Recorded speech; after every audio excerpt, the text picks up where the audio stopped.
Hey everyone, welcome back to another episode of Dead Rabbit Radio Classics, where we listen to an old episode with a little new intro, a little bit of insight.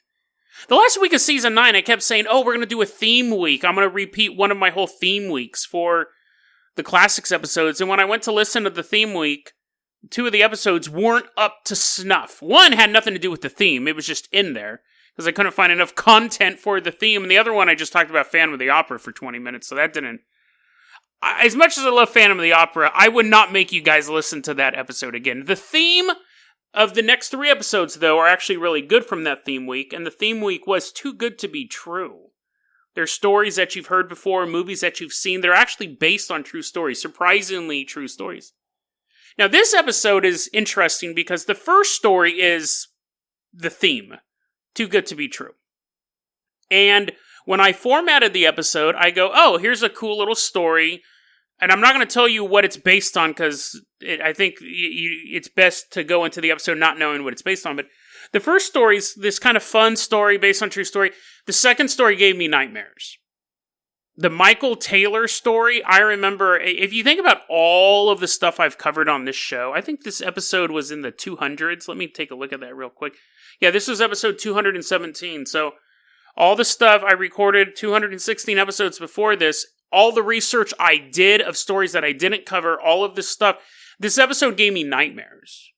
The Michael Taylor story gave me nightmares. Made me on edge for a day or two, honestly. So, and I think I actually mentioned that in the next episode. I think or the episode after that. It may be on one of the episodes I cut off for the theme week, but I was disturbed by this story. It's really good. Again, it's a story that I had never, ever heard of before. I think I just stumbled across it on like a ranker list or maybe Reddit or something like that. I'd never heard of this true crime story before. True crime, this is the story, these are the type of stories that I was thinking about when I started the podcast. Truly the intersection of paranormal, conspiracy, and true crime. I mean, this story has it all, and it's shocking that considering how much of this I consume, that I didn't discover this until I was 42.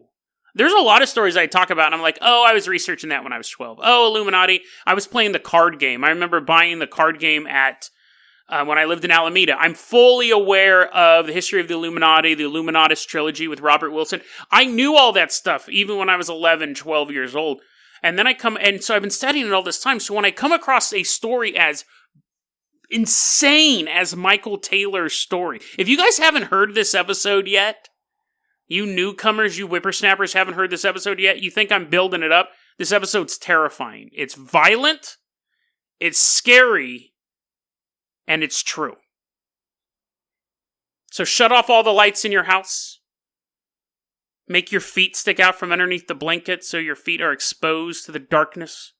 And prepare to listen to episode 217. It's the blood of Satan. It's the blood of Satan. We kick off Totally True Week with a story that you didn't think was based on a true story, but is. And then we take a look at a story which I have a hard time believing is true because I've never heard of it. The details are stunning, the crime is chilling, and you'll find out more today on Dead Rabbit Radio.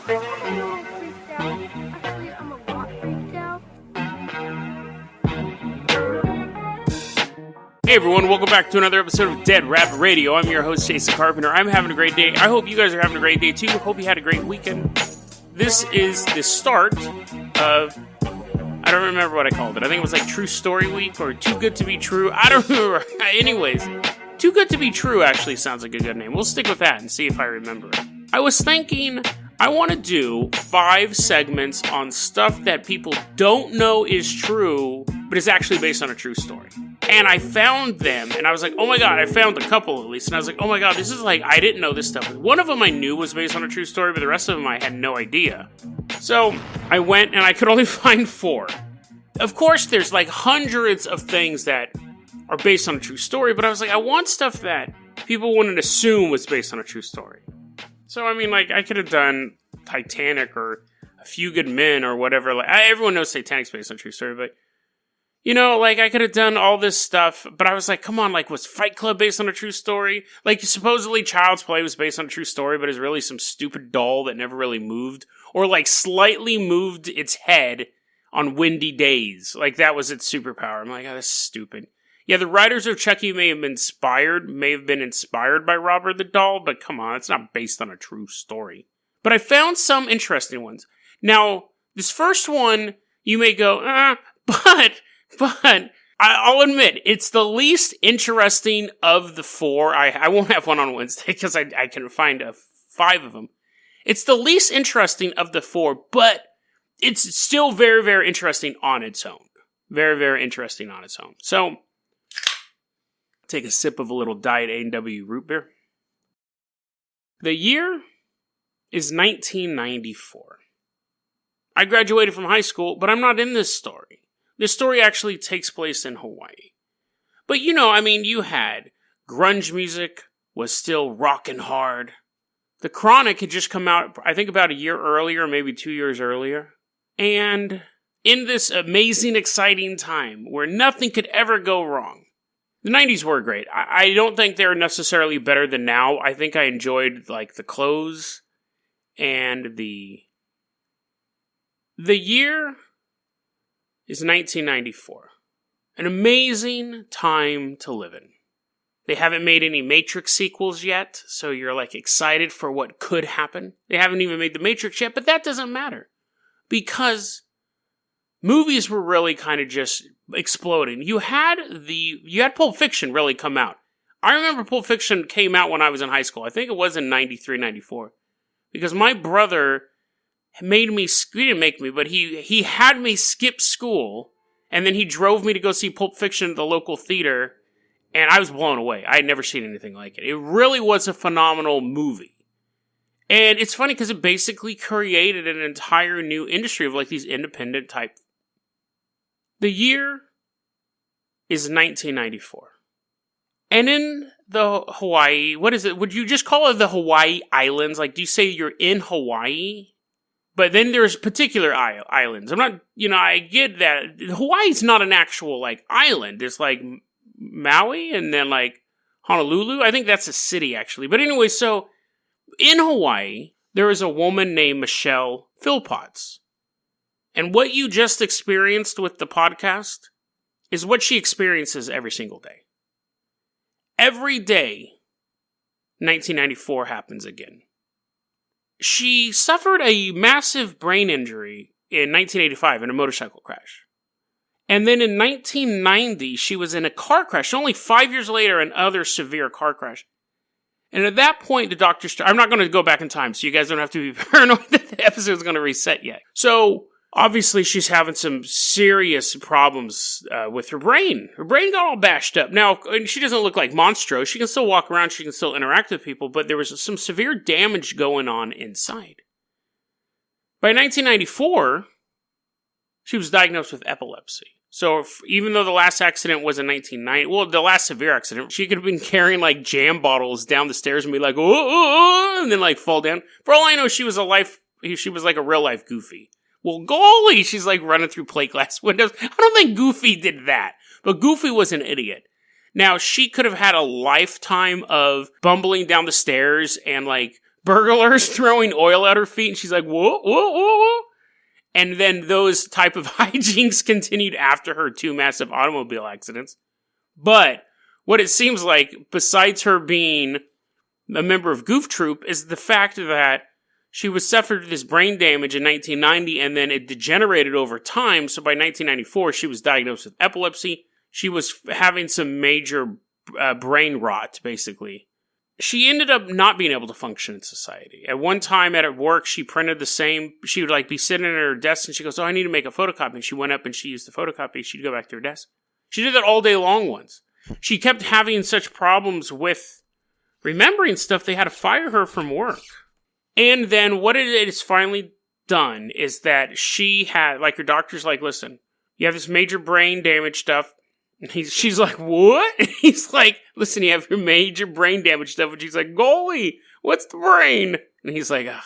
He has to show, like, a video. He has to show, like, a Goofy cartoon explaining biology. And she's like, "Yuck, yuck, now I get it." So, but he's like, you have some major brain damage. And what they start to figure out is that her brain basically will reset to the year 1994. And because that's really like when it really had a decline. And she's married, so that helps. But she wakes up and he's like, oh, here, I'm your husband. Don't freak out, I'm your husband. Here's wedding photos and stuff like that. And she leaves post-it notes on this board so she can wake up and be like, who was I? She has tattooed on her chest, grocery list of what she needs to go shopping. She's trying to make the best of it, but she says, sometimes it's not even just when I wake up it's 1994. Sometimes I'll just forget I'm talking to you right now. Now, that's supposedly, if you guys have seen the movie 50 First Dates, where Adam Sandler is trying to bang this chick who every day she wakes up and she thinks it's the 1980s or something like that. It was funny. I don't think it was his best film, but it was definitely I think the first Adam Sandler you could take your date to. Maybe that was Wedding Singer, but, it was just it was kind of a charming romantic comedy and da-da-da-da-da. I liked it. I only saw it once. It was just an okay movie. I know other people love it. But anyway, so that's the true story behind 50 First Dates. Now, the writers didn't pay her any money for it. They're just basing it on stuff, but... So I'm reading, and I was like, that's interesting. Who would have thought that a movie like 50 First Dates would actually have a true story behind it? The end. But then I thought, I read a bunch of articles about this, and I could totally be wrong, but there's some weird stuff that goes on in this story. With this story. Now, she obviously did, you're like, great. Jason, now you're being skeptical about a woman's mental brain damage. Hear me out. She's making the photocopy over and over again. And I've read that experience was listed in almost every article I read. They're like, she even got fired from her work for making a photocopy of the same page for a day. And I'm thinking, one, the journalist has obviously never worked in an office building, because a lot of people are that stupid in an office building. Two, how would you fire an employee who didn't remember they got fired? She would have, how long did it take for her to realize she didn't work there? How do you fire someone who doesn't remember they're fired? That should be an Adam Sandler comedy. But a guy who gets fired from an ad agency, suffers massive brain trauma, and then comes back the next day, and the whole movie is just so sad. It's so sad, because he looks forward to going to work each day, and each day he goes home absolutely crushed. And then he wakes up, and he's super happy to go again. But that's not why I'm skeptical of this story. One of the parts said that, in the very matter-of-factually, they're like, hey, you put post-it notes up around the house so she knows, what to do that day. And let me say this, when I say I'm skeptical, I think she does have brain damage. I think they've sexed it up. I think they've made it a little more sexy. She puts up the post-it notes around her house, and then when she goes out, she keeps a little GPS unit on her so she knows how to get back home. Now... think about it, and this is why, she probably has a really, really bad memory. But I don't think she actually, resets to 1994. Because, how unsettling would that be to wake up in bed and with the guy next to you? Now, they got married in 1997. But I guess they grew up together, so she'd be like, oh my god, it's my best friend, why are we in bed together? Oh my god, what did I do last night? I don't want to ruin our friendship. And he's like, whoa, I'm way past the friend zone now, way past the friend zone. Here's your wedding album. That would be literally the first 2 or 3 hours of your day. And then she would go up and she'd be looking at the post-it note, she's like, it'd be like, what, pay satellite cable bill? What? What's satellite? What's cable? What is all this nonsense she's wearing? Baggy jeans and a flannel shirt, putting her baseball cap on backwards, getting a skateboard, and the husband's like, no, we don't do that. So, yeah, it just is weird. And then every time she went outside, she'd be walking around Hawaii, and she's like, good thing I have this GPS so I can find my way home. Oh my god, what is this amazing piece of technology? It's as a little picture of me walking on the street. Who's watching me? Who tagged me? And then there would be a post-it note on it, and it would be like, don't be afraid of the magical watch you're wearing. It's modern technology in the year 2018. It will protect you. And she's like, oh, yeah, I forgot. I keep forgetting stuff. Then she takes the post-it note off, walking down. 5 minutes later, she's like, oh my god, why is this magical device on my hand? How would you even function outside of a medical facility? And the articles are like, well, every episode of EastEnders is new. Wait a second, she's not in Hawaii. Why did she wasn't in Hawaii? Oh, because the movie takes place in Hawaii. She's from England. She is not from Hawaii. People are probably, who know the story, are like, this guy's an idiot. I'm not going to go back and edit it. I'm not going to go back and fix it because I love that little intro. But anyways, forget Hawaii. Forget Hawaii. She's in England. Jolly old England. Sorry about that. That is actually, I think it's, while I'm not mocking, I love it how an episode where I'm talking about forgetfulness, I forget countries and states. Anyway, so that's the story of Michelle Philpotts. That's a very Hawaiian name, very, very Hawaiian. You can tell she's a local. Michelle Philpotts, the Hawaiian woman who lost her memory and inspired 50 First Dates in a roundabout way. But again, I think that in real life, she just has a crippling mental illness or brain damage, and all these journalists go, hey, that vaguely reminds us of this comedy. Let's do that. That'd be like them taking like a church shooting and being like, hey, remember that movie Wedding Crashers? I wonder if we can like angle this in. Sometimes it won't work just because they both involve people going into churches and other people wanting to keep them out. You can't really angle it that way. But Michelle, I hope you get better, and I hope you visit Hawaii. I hear it's a beautiful state. But you probably wouldn't remember that it was there.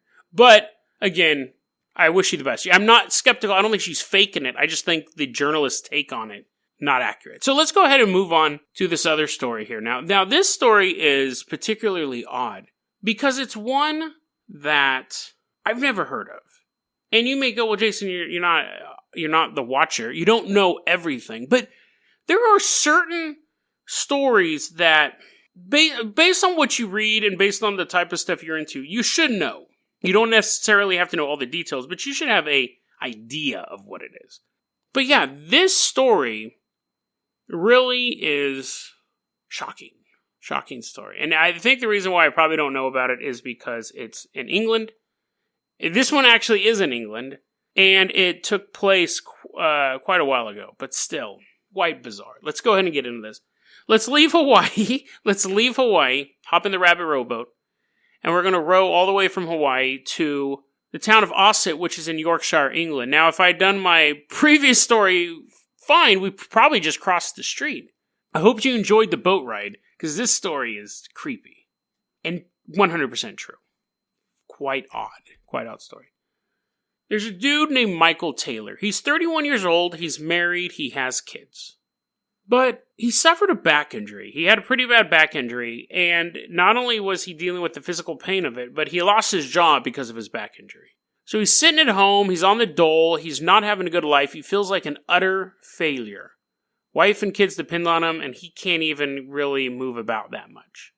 Just crushed. Literally, because his back is all jacked up, and emotionally, because he doesn't feel like a man anymore. And a friend of his says, Hey Michael, why don't you come join our prayer group? I think that would be good for you to kind of get out of the house. It'd be a good group of people to hang out with. It might be the right thing for you. Now, Michael's like, yeah, maybe. But eventually he does go. He does go to this prayer group. And there is this super hot chick. It's run by this super hot chick named Mary Robinson, this 22-year-old girl. She's running this prayer group. Now, it was like an Anglican prayer group, but it was almost like a little bit of offshoot of the Anglican church as well. And while they're there, Mary Robinson they're doing like this, not ceremony, but just like a standard, like get up and pray to the Lord. That's more like the black churches in America. But they're singing, they're dancing, and Mary Robinson starts speaking in tongues. Now, speaking in tongues is not necessarily just blah, blah, blah, blah. It's this weird language that's supposedly like Enochian or the language of angels being spoken by a human, so it sounds weird. That was actually, we were that my dad taught me that when I was a kid because he was making fun of people who speak in tongues.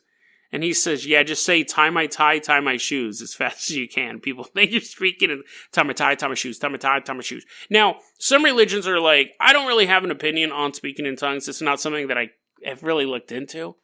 I think you could get so wrapped up in the fervor, the passion of your God that you just start speaking gibberish. It could be some actual manifestation of some sort of angelic power. I don't know. Never really looked into it. Probably should, because I do a paranormal podcast, but I never really looked into it. But anyways, to get to the story, Mary Robinson, time my shoes. And then Michael, and you're supposed to be quite, like, devout or have a connection to God to be able to do this. It's not like you're just walking down the street like some hobo. Well, no, hobos would talk like that. It's not like some, like, atheist should be able to start speaking the language of the angels. But Michael is sitting there, and he gets caught up, and he starts speaking in tongues, like, bam. And everyone else is shocked, because they have their spiritual leader in Mary, but now this guy, his very first meeting, begins exhibiting the same powers that she has. People are like, that's really bizarre.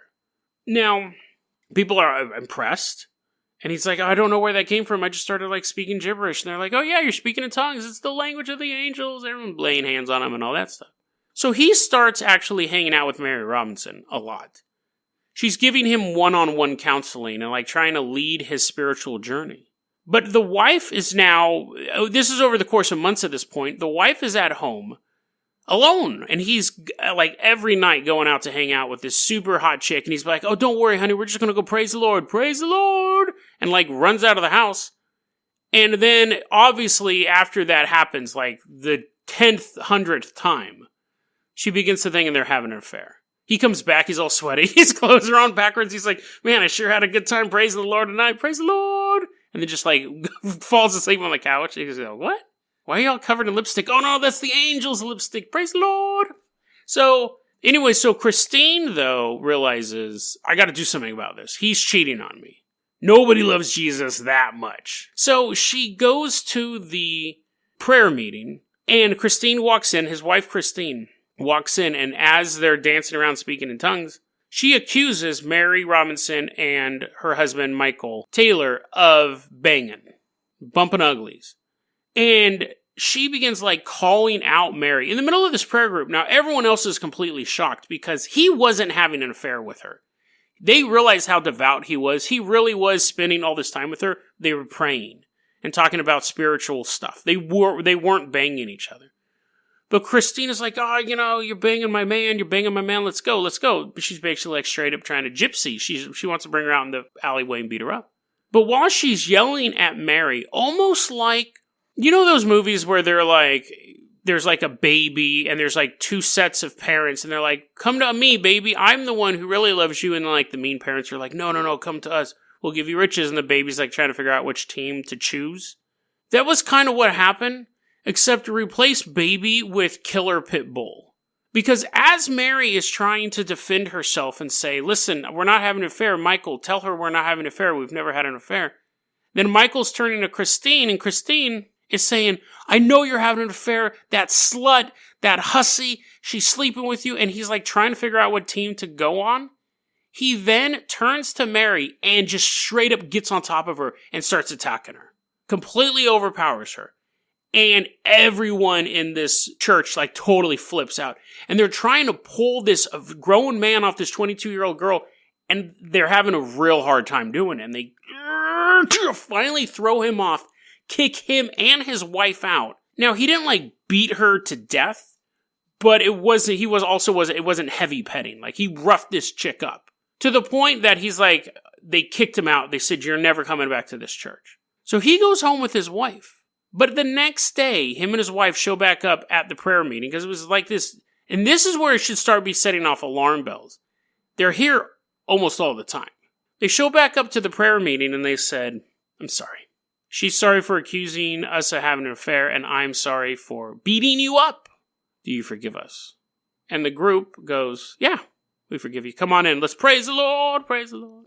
Now, in this area, this little group, they had people thought they were a cult. People knew it was connected to, like, major denominations. But this particular group of people were kind of considered a cult. They seemed too religious. That makes sense. Like, they seemed too into it. But and that will come up later. But what happens at this point is that word gets out that Michael had attacked Mary. And she's a little more cautious. I don't think they're having their one-on-one meetings anymore. But so what happens is the vicar of the church gets involved. And he goes, based on everything that I know, that he showed up, he started speaking in tongues immediately. He's been super obsessed with God and all this stuff. And his attack of Mary, I think he's possessed. So it's fine that you're letting him come back to the meetings, but I think we have to do an exorcism on him. And they go, well, listen, the vicar thinks you're possessed, and we want to do an exorcism on you. And he goes, I think that's a good idea. So on October 5th, 1974, two ministers, a Methodist and an Anglican, walk into an exorcism room, and they're like, hey, why the long face? He's all, but no, they go into this room with Michael, and they begin performing an exorcism. 7 hours, they're in there. Get out, demons! Psh, get out, demons! Psh. And you think, okay, well, that's weird. Like, it just seemed like he had a bad back and stuff like that. And then, like, he attacked some woman because his wife was, like, basically mad at her. What really, like, when you think of exorcisms, you think of, like, people throwing up blood and head spinning around and flying around the room and stupid stuff like that. But anyways, the 7-hour-long exorcism for what this guy was doing was basically just kind of being a layabout and a lout and then attacking a woman. 7 hours to do that. But the priests come out and they go, listen, this dude is chock full of demons. Got a ton of them in him. They actually said he has 40 demons inside of him. So this is going to take a while. And people are like, what? That guy seemed totally normal. You're telling us he has 40 demons inside? Yeah. We got to get back there. So after 7 hours, from October 5th, now we're in the morning of October 6th, they say, okay, we're done. And they're like, all 40 are gone? And they're like, yeah, not exactly. We're just tired. We're super tired. This is a really exhausting thing to do. So we've gotten the demons out of him. We've gotten 37 of the demons out of him. Some of the demons that these ministers said that came out of him was incest, bestiality, blasphemy, lewdness, masochism, heresy, and carnal knowledge. So quite the list of sins just floating around in this dude's body. And they're like, okay, see you later. And people, whoa, wait, you said you got 37 of the demons out of him, and you can name some of them. What are the names of the 3 demons that are still in him? Priest turns around and says, anger, insanity, and murder. Puts on his sunglasses, walks to his car. They're like, whoa. I don't care if he is banging bestiality. I don't care if he's lewd. That's fine. Come back and get out insanity, anger, and murder. And the priests are like, listen, we're really, really tired. What harm can happen in the next few hours? We're going to start the exorcism again this afternoon. We have to get rest. He needs to get rest. Now you're thinking, okay, Jason, this story is fake. Like, this story is just too good to be true. And if it wasn't for basically the police reports that follow and the court documents, you're right. When I was reading the story, I had a really hard time believing that any of this stuff was true. Because I didn't know how it was going to end either. Could just be, and then one day he came home, and it turns out that was the day he died 20 years ago. And the whole thing was a hallucination of his insane wife. I didn't know where it was going. 2 hours after the exorcism, and they left insanity, anger, and murder. AIM! They left AIM inside of him. They're like, the priests are at home kicking up on the couch. They're like, we did a pretty good job. Oh yeah, man, getting that incest out of him, man, that was quite the honor. They're like, are you sure we shouldn't have gotten the murder out? No, he'll be fine. What trouble can someone get into? 2 hours after the exorcism, police get a report of a naked man walking down the street, covered in red paint. Cop car, woo, what's all this then? They get out with their billy clubs. They see the naked man dripping with this red paint, and he's saying, it's the blood of Satan, it's the blood of Satan, it's the blood of Satan, it's the blood of Satan, it's the blood of Satan. And while he's saying all this stuff, a neighbor comes out and he goes, I know that guy, and he has a wife and kids. And the cops are like, at this point, they're like, they could tell it wasn't paint, but they don't know if he's injured himself or somebody else. But when the neighbor said, I know who that is, and that's his house over there, and he has a wife and kids, the cops are like, you stay here, I'm going to go check out his house. Police go to his house. First off, they find his dog. Now, if you have a problem with dog injury stories, you just start fast forwarding. They walk into Michael's house 2 hours after this exorcism. They find his dog strangled and all 4 limbs pulled out of the socket. Just furious anger to do something like that. Cop looks at his partner. What the? Oh my God. Step over it. Put a little evidence tag next to it. The guy's like, I don't think you're going to forget that's there. I don't think you need to put an evidence tag there. Shh, there might be someone else in the house. But you're right. I probably didn't need to put one there. That's going to haunt my dreams forever. They go and they find Christine in the house. She's dead, with her eyeballs ripped out, her tongue pulled out by hand, and just using his hands, Michael ripped her face off. It's just hanging partially still on her skull. She died from choking on her own blood when her tongue was ripped out. So now, big trial. Obviously, he gets arrested. The defense basically says he was the victim of a cult.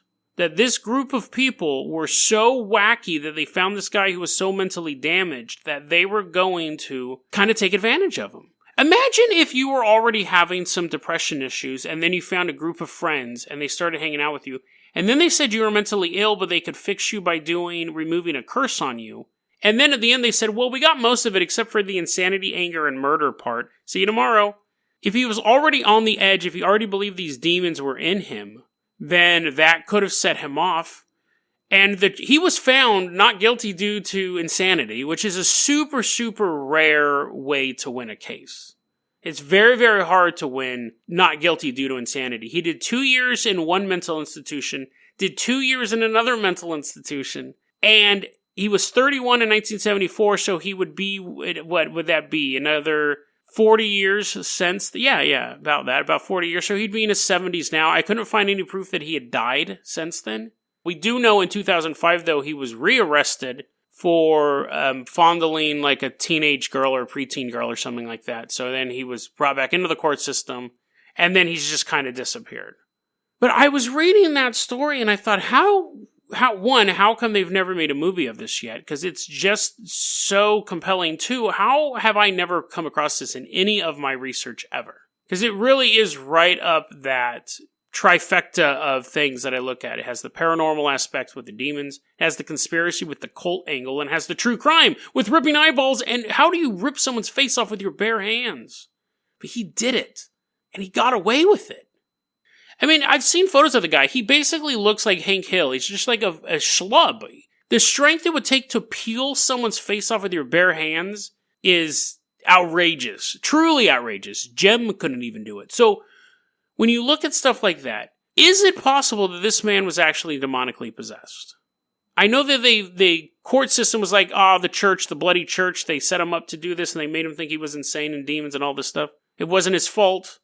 But what I think's creepy about this is that we don't have any evidence that he was violent or angry before he started going to the church. It was when he got there that we see this behavior. And I think that's why people go, he was mentally, probably had some underlying depression, obviously that, but some underlying mental illness issues, got hooked up with these bunch of religious nut jobs, and then just ran with it. But let's take the paranormal angle. Imagine you are a demon. And you're like, oh, that's awesome, I'm totally buff with giant wings now. But imagine you're a demon, looking for the perfect target to take down. Are you really going to find, like, goth kids and being like, yeah, these kids are so edgy, they're going to summon me and I'm going to make them, like, buy extra cigarettes? You want to go after something juicier than that. You really want to earn your bones, earn your wings. You could hang out outside cemeteries. You could hang out at punk rock clubs. You can hang out at heroin dens. But what if you just hung outside of a church? Just stood there in the darkness watching everyone who walks by. And you're like, No, I'm good. No. And then one day, you see a man coming in and it's just delicious looking. You can see his pain. You see him walking into the church and you're like, that's what I want. He's weak. He has a bit of hope. He has a family. I don't necessarily think there were 40 demons in him. And there's like one demon that just sits around and he's like, man, I want to be lewd. And but I will say that it's possible that this man was demonically possessed. That's within my wheelhouse of beliefs. I think that Michael Taylor was possessed by a demon. Was he possessed by a demon long before he got to the church? and it was just in waiting for a trigger? Or was it like my scenario, where the demon was looking for something to not only attack that was starting off its church-going experience, but to actually make the church look bad as well? It never really says, but I doubt this prayer group met many times, if at all, after this. Mary Robinson's name was in the news. The whole story was out. She was having the affair, but she wasn't having the affair, and all of this stuff gets out. It's so funny because the movie The Exorcist came out around this time. And this was basically a real-life version of that. Didn't have the creepy girl. It didn't have some of the Hallmark elements, but it has a poodle getting its legs ripped off and a woman getting her face peeled off by hand. That's some Hellraiser stuff. That's way more intense than Exorcist. Because it's real, and it's gross, and it's sticky, and it's wet, and that is exactly what a demon would want. I said earlier I don't know if Michael Taylor is still alive. But I can almost guarantee that the demon is. But you have to wonder, is it out there? Is it still out there at some church? It had so much fun last time taking a body for a joyride and experiencing the pleasures of the flesh with the power of dark forces. Is it out there again just looking for someone to take over and then become a forgotten story? But the demon never forgets how much fun it has. DeadRabbitRadio@gmail.com is going to be our email address. You can also hit us up at Facebook.com/DeadRabbitRadio. Twitter is @JasonO'Carpenter. Dead Rabbit Radio is the daily paranormal conspiracy and true crime podcast. You don't have to listen to it every day, but I'm glad you listened to it today. Have a great one, guys.